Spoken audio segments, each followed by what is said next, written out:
She was obviously heavily, when, blah, blah, blah, the first part, when oh my god, they were seeing filming, Katie, blah, blah, oh my god, I haven't filmed in like a long time, so I feel a little bit out of it. Can pull me from the dark. I'm back. Took a little mini break from filming for a few weeks, just had some personal things to deal with, but I'm back. I'm here to talk about Vanderpump Rules, the 3-part reunion, and I'm excited to get into it. So, how are we feeling now that Vanderpump is done? I feel like something's missing. I don't know what to do with myself. This week, they actually started filming for season 11, so that's exciting because they're just jumping right into it. You know, things are still fresh, and from what it looks like, everyone has signed their contracts to come back and film, minus Rachel. Like, she's still up in the air. As of today, I think Page 6 reported that she is now in negotiations to film again, so that's interesting because I mean, supposedly she was in a like mental health facility to work on things. So it seems like she's going straight from there to going back to filming, which is a little questionable. You know, like, would you really want, like, if you really care about your mental health, would you really want to put yourself back in that situation? Of course, I've never been on reality TV, so I don't know what contracts look like or what, you know, money talks, obviously. So maybe she and her family feel like it's worth it. Maybe she wants to redeem herself. Regardless, it's on and poppin', and I'm excited. Yeah, let's talk about this reunion. It was, I think, everything that we all wanted. The cast received, especially James and Lala, they got a lot of backlash for just how hard they were going in on Scandoval and more so Rachel. But what I want to remind everyone about is, like, this was really fresh. When the reunion was filmed, it was literally 3 weeks from everything being revealed, like everything being put out there. So the anger and the frustration and the passion behind that, it was all very real and very fresh. That was the first time that they were all in the same room together. That was the first time that they were able to hold Sandoval and Rachel accountable for their actions. So they teased this big bombshell at the end of part 3 for everyone to tune in, because the last 5 minutes was going to be a shocker. And they're saying that they told the cast, don't sign your contracts till after you watch the last 5 minutes of part 3, because it might make you not want to sign up again.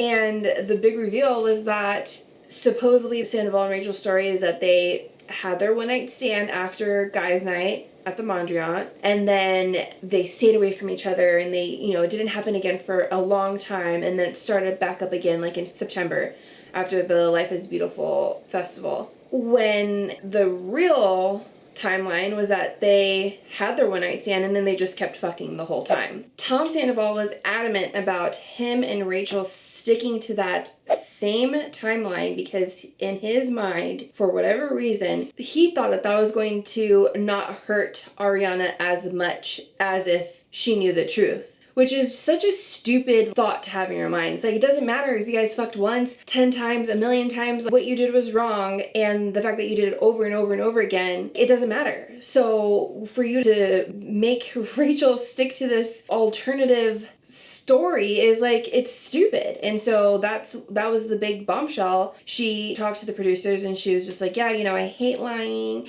It's so terrible. And that's when she finally breaks down and she starts crying, which the whole time we didn't see her, like, one tear fall from her face. In part 3, they talked to Sheena and she was sharing how much she was affected by this whole thing and the fact that Rachel slapped a bogus restraining order request on her for no reason but to, I think, just to limit her time at the reunion, to limit her time in front of everyone else, And because of that, her mental health suffered immensely. She talked about how it was affecting her so much that her daughter saw her upset and started hyperventilating at one point. And it just it broke my heart because I felt so bad for Sheena in that moment. I was thinking I've talked about it, how much she had her back, how much she stuck up for Rachel, how much she really took her under her wing, all to just make Sheena look like such an ass, in front of the whole world, and then betray her not only by this whole sleeping with her best friend's man, but also the restraining order and bringing it to court. And that shit's, you don't do that, that's just so wrong. She really did abuse the system, and this is why sometimes when people really need restraining orders for legitimate reasons, they don't get it because judges and the courts just assume that people are taking advantage or trying to use the system for the wrong reasons, and it's so wrong. And Sheena was just crying, and then they show Rachel in the trailer watching her, and she's just stone cold, nothing, there's nothing back there, hello, anybody home, nothing. And the only thing is she kind of starts laughing. She's oh, well, it makes me think I should have written her a personal letter just saying how I'm sorry and how I should have never done that. It's what? A lot of people were saying that she was obviously heavily medicated throughout that filming of the reunion, because how was she able to be so detached? And that would make the most sense. I mean, we had Schwartz pull out a bottle of Xanax because he was just I'm so nervous or whatever, stressed out. So I can't imagine what Rachel was on to just get her through it. So back to people online kind of harping on everyone else for being so hard on them. It's oh, you should have taken it a little bit more easy, or why are you so angry? It's again, it was very fresh. And number two, they're fine, because when it was time for Rachel to go back to the trailer and bring Sheena back out for the end, and Sandoval and her went off to that room and she's undressing and they're recapping, and then they laugh about how that all just went. It's that right there shows you they don't care. They're perfectly fine. She wasn't crumbling. She felt nothing. She felt nothing, and she laughed on top of it. So right there I was I don't feel bad for you. You deserved all of it. I'm so glad that Ariana was able to say her piece with her, calling her subhuman and demented. She called her a dementor or something like that from Harry Potter. She's I know you like Harry Potter references. And Rachel's face is her. She just had these snarky little facial expressions. That's pretty much the only emotion she gave us. And then everything else was just stone cold. And she apologized to Ariana, and she's it was very selfish, and she's you're right, selfish doesn't even cut it, and I was just thinking about myself. But everything that she said, it was basic. It wasn't again, it didn't feel there was a lot of meaning behind it or weight to it. It just sounded like something that she rehearsed, that she practiced, and that she delivered, and no emotion behind it. And that's what's weird. That's what's kind of scary. And that's what, if she really did go to a mental health facility, that's what I hope she got help with. Because why is she so disconnected? Why was she able to do this to someone who really cared for her, who really loved her, who considered her one of her best friends, part of her little family? That's what Ariana said. And that's what Ariana and Sheena say all the time. They're a group of friends. They're just weirdly close, and they all hang out, and they all,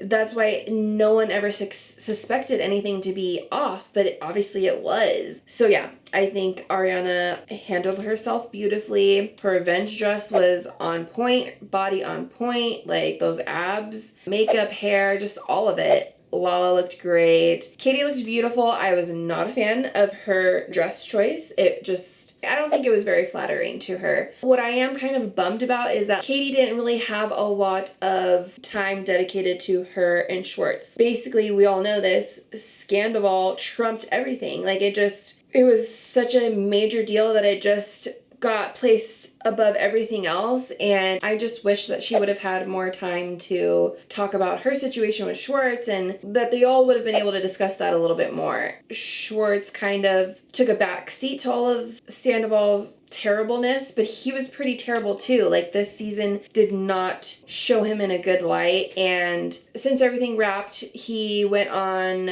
Brittany and Jax's podcast and kind of gave his side of the story and explained that, you know, while all of this was happening, like, his personal life was just in shambles. You know, his father was sick, his brother was sick, his other brother was in rehab. He supports his family in Florida. And on top of that, Katie asked for a divorce. And then all his money was just being thrown in to Schwartz and Sandy's. And he was so, like, on survival mode that he didn't put enough focus on Sandoval and on holding him accountable for his actions and kind of foreseeing that this was going to be really bad. And he just trusted that he was going to handle it, and he never did. And, you know, he's like, he handed me a shit bill of goods and I fell for it. And that sucks because that's his best friend, you know. So he did say that he has been taking a step back from Sandoval, and you know, he's going to continue with that because Sandoval's been traveling a lot, so they haven't really been able to talk. But that he's wanting that, you know, he wants to put a little bit of space and just figure himself out and get himself good. They're taking a friend break, and I think it's very much needed. Again, James and Lala got a lot of flack because they were so aggressive, but really that's why they're on this show, and that's why, I mean, obviously they're polarizing, but they make the best lines, in my opinion. Like, you're warm with a mustache, and poop heads,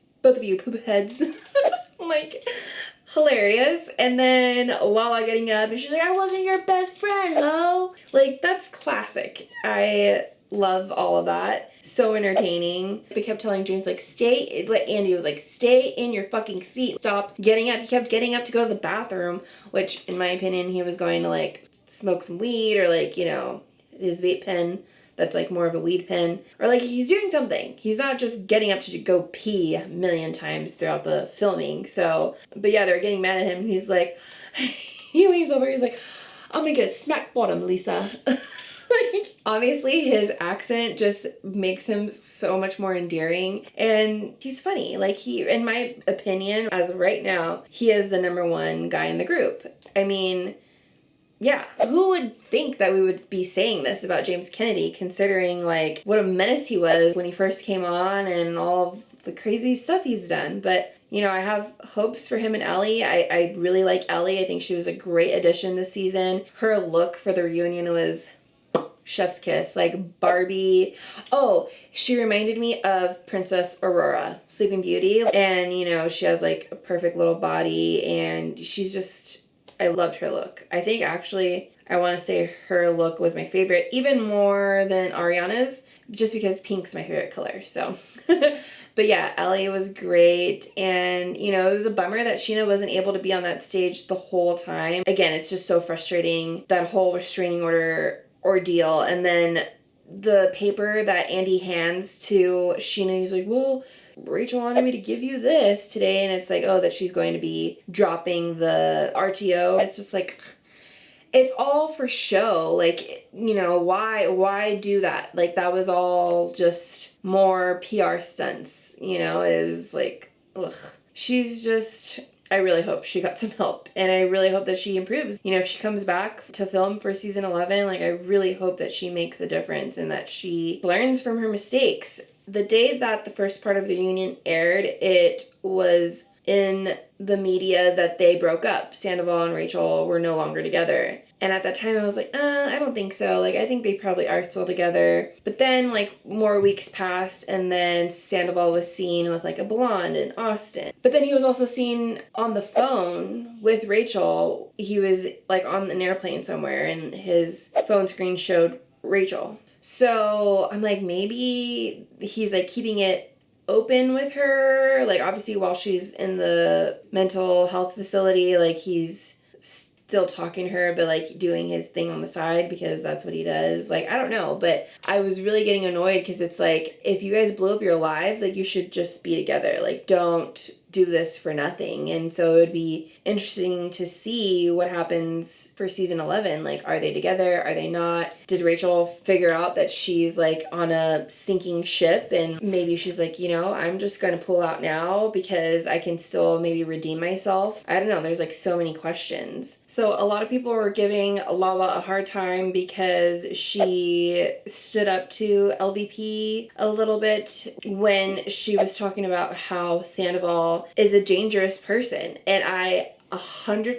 1,000% agree with her on that statement. The people that don't understand her or that cannot see where she's coming from, you guys are actually lucky, because I have experience with someone just like Sandoval and just like Randall, and they are dangerous people. She's not saying that he's gonna go strangle someone in the middle of the night, that he's gonna go kill somebody. The fact that they are in their own worlds, that they can justify specific things to fit their narrative and be so adamant that that is the way things are, that's what makes them dangerous. Sandoval was stuck on making sure that the story was that they slept once and then it didn't happen for a long time and then it picked back up later on. And that's not true. But he, throughout that whole reunion, was sticking to his story. And even though they're calling him out on it and he's just like, I'm taking accountability. No, motherfucker, you're not. You're not taking accountability. I don't know if he knows that it's a lie or if in his mind he's convinced himself that that's the truth, but it's not the truth. You're lying and you kept lying. And that's the thing about these people, is that you can never trust what comes out of their mouth. You don't know what the real story is. You don't know what their real intention is. And that's what makes them dangerous. Ariana and Sandoval, they were life partners. Lala and Randall, she had a baby with this man. She was going to marry this man. And these people are able to do such terrible things to their partners like that's what makes them dangerous. And Lisa doesn't know that. She can't understand that because